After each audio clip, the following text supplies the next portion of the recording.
Hi everyone, my name is Charlie and today I have a review of The Witchfinder's Sister by Beth Underdown.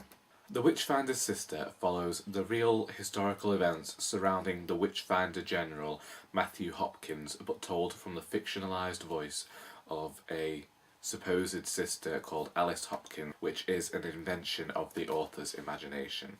This book begins with the character of Alice returning to her hometown after the death of her husband, who she ran away with years ago, and things ended badly between her and her brother, but she believes upon her return they will be able to rectify their relationship. When she returns, she doesn't know that he is after finding witches and scouring the county trying to find them. She discovers that her mother-in-law has been accused of witchcraft because her brother blames this woman for the burns that cover the majority of his body.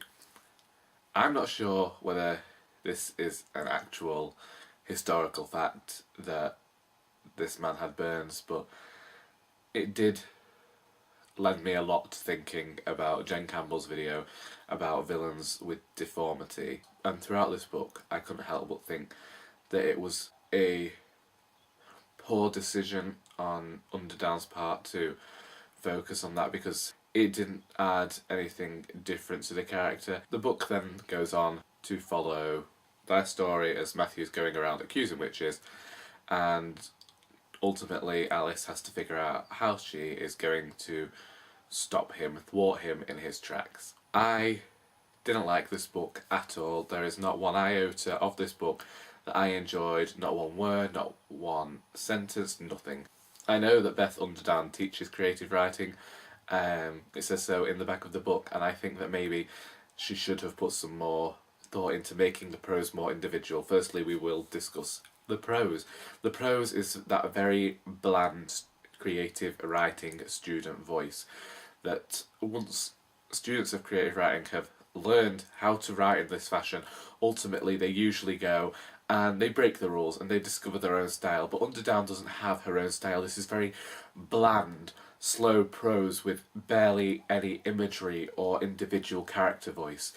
Alice, to me, did not seem like this character. We were constantly being told how reckless and rebellious she was without any actual proof. Even with Matthew, we are given the same tired descriptions of a man who is so desperately religious he is willing to hurt and attack other people in his efforts to seem godly. And we are constantly told that it is his fear and his religion that is making him be this way, which is making him go after these witches. And to me this seemed like the same tired old cliche, and this book is ridden with cliche. It has the villain who is fearful, going after witches.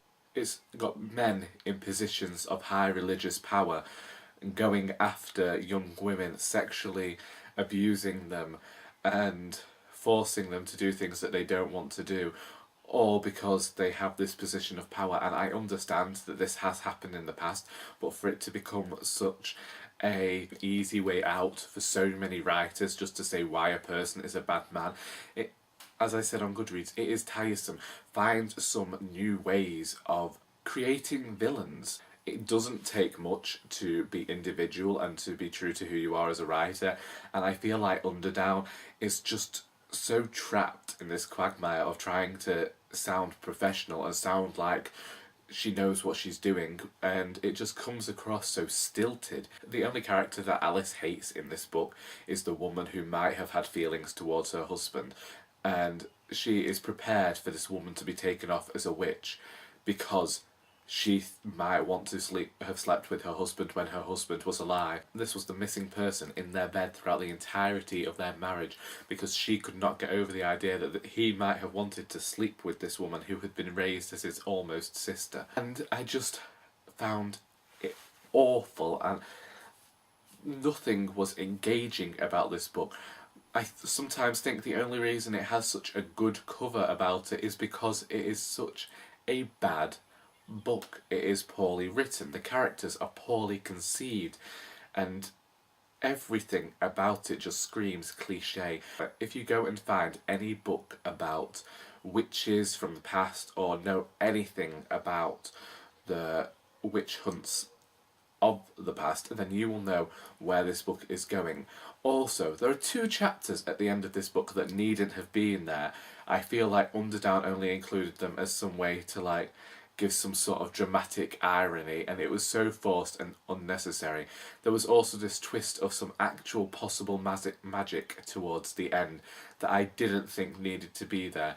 As the case had been throughout the whole book, the magic, you never actually saw magic. There were hints towards magic, there were hints towards maybe there being something, but I think trying to actually suggest that they were there was just poor, and to me showed that Underdown had no idea how to properly end this book, and I really just am not impressed with the supposed skills that she has.